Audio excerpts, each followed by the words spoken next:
Welcome to the Self-Awareness and Self-Compassion Podcast, formerly known as the Full Spectrum Feeling Podcast. I'm your host, Blaise Schwaller, life coach, mom, and former tattoo artist. I help people heal their past, speak their truth, and love the lives that they're living now. Join me here every week for conversations on how to live an imperfect but fully engaged life that embraces all the feels so that you can stretch into your best life while enjoying the you that's here right now.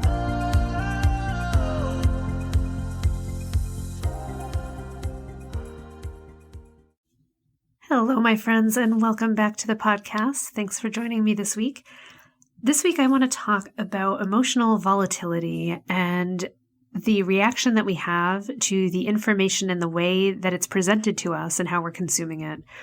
So I've had a really awesome and interesting discussion in the past few weeks with a few of my clients and with a few of my friends and with myself and my husband about the way that we are just saturated with input constantly. So you have it in the form of this podcast, you have it in TV shows that you watch, news that you read, news that you hear, your social media feeds, how people are presenting things. And a lot of it is presented in a highly emotional format that spikes an emotion in you. And the question that I have for you this week is to consider, what is that emotion that's getting sparked the most often by what you're consuming or what you're just presented with on a regular basis? And do you like that? And I don't know that we get asked that often enough or think that we have any way to control it. We just assume that what's out there is what's actually happening. But I think it's really important to have a discussion about how, no, what's happening is what's happening, but how it's being presented to you makes you feel a certain way. And that changes your reality. It changes how you can think. And I actually want to talk about how when we're in big emotions, it actually takes away our ability to reason and think and have a response rather than a reaction. And a lot of social media and media in general has been put into place in order to coerce or in order to get you to consume more.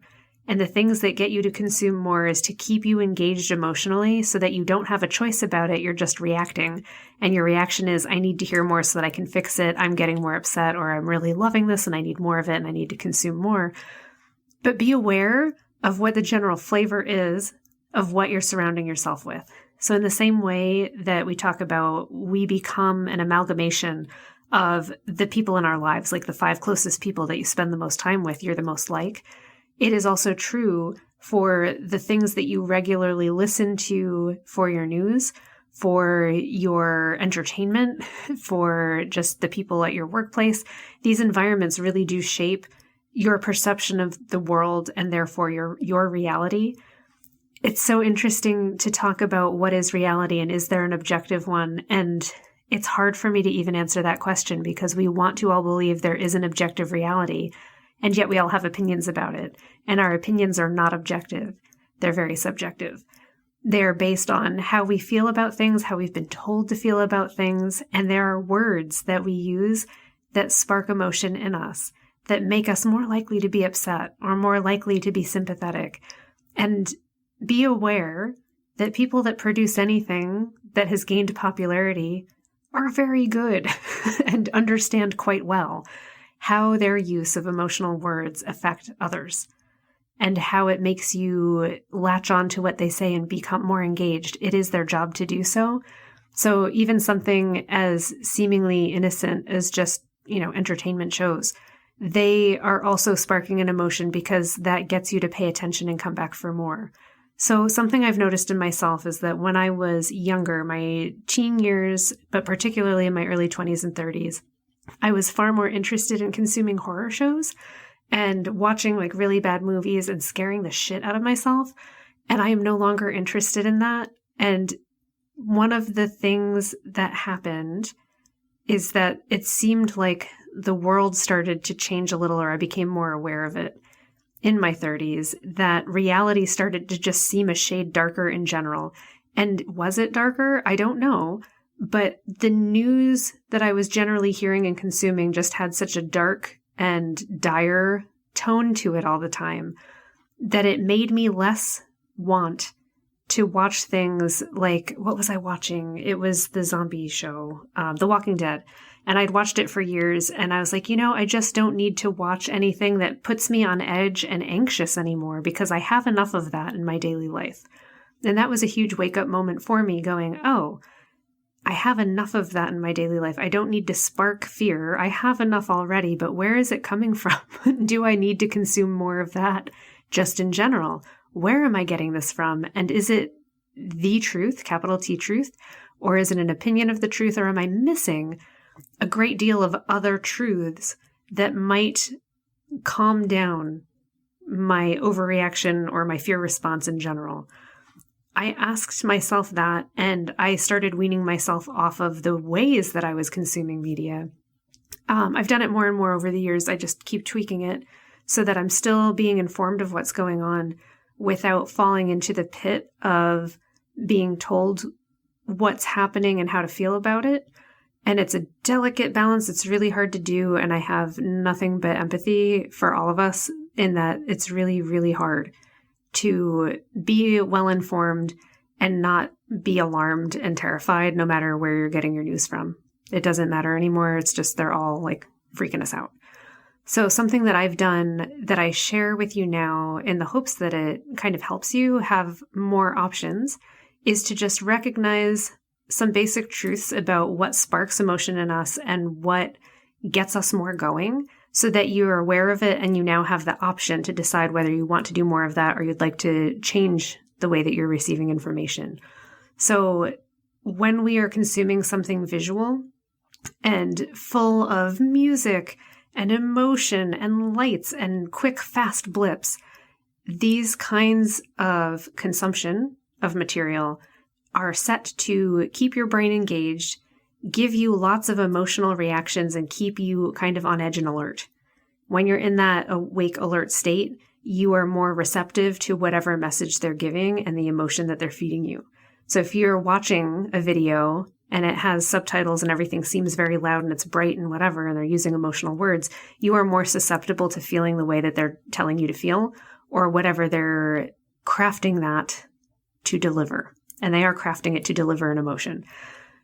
If you were to just read the words, yes, the words, like you'll recognize them as emotional, but there's something that slows it down when you're consuming it by what you're reading versus what you're seeing. I think this is also true with what we're listening to. So you can hear in someone's voice, you can hear in my voice the ups and downs, and when I get angry or sad or whatever, you are following my emotion and you take your cue from how I'm feeling. And part of that is because we're animals, right? Like we're mammals like the rest of the mammal world. And we are social. We take our cues from others. If someone's alarmed, we think, oh shit, I should be alarmed too. If someone's really happy, we're like, woohoo, where's the good stuff? Give me more of that. If someone's afraid and running, we don't even think about why. We just go, holy shit, we need to get out of here, and we run. Remember that about the nature of what we are, and recognize that you can set yourself up to have more options when consuming information or sources of information. So something that I ended up doing over time is I stopped watching the news because I'm going to hear about it anyway. There's no way I'm not going to hear what's going on. I know terrible things are happening in the world right now. I want to get headlines, and I want to get headlines from various organizations that have differing views, because then I can see what emotional words each side is pitching against the other and how they're pitching a situation. The situation itself can be terrible, but I try to look at it as this is a situation. It could be neutral.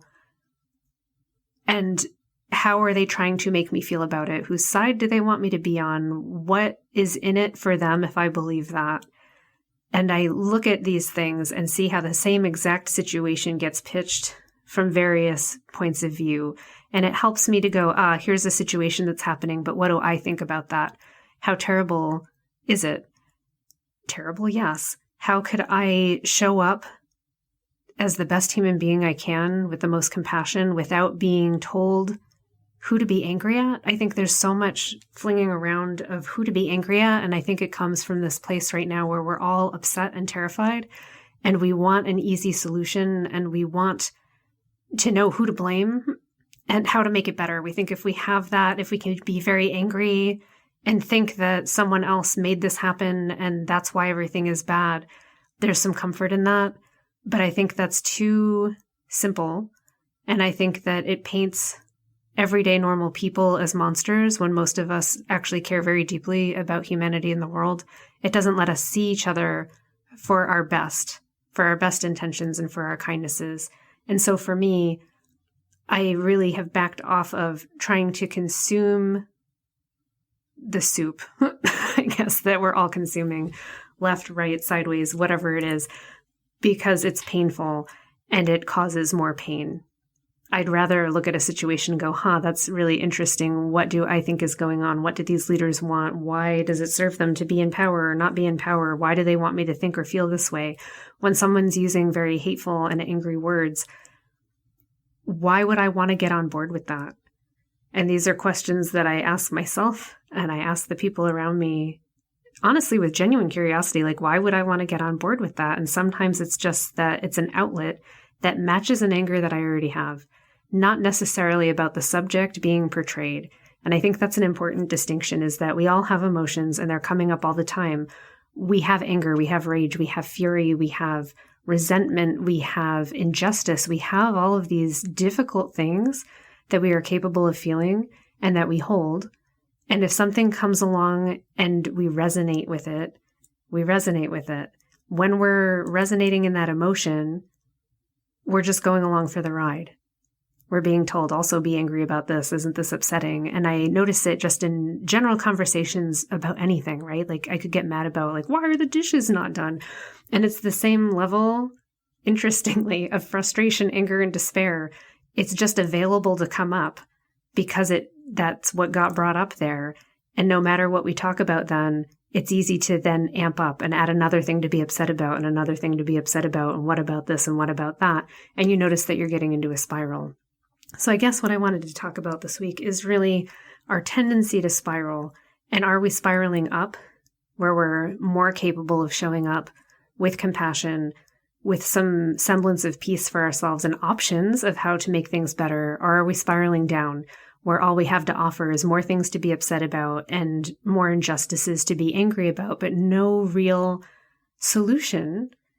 Which I'd also say is it's hard to find a solution when you're in that emotion. It's really, really difficult.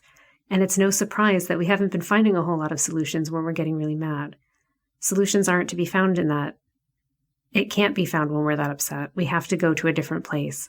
And I know we've all heard this from spiritual leaders, from just the general zeitgeist, that you can't solve a problem from the place where it was created.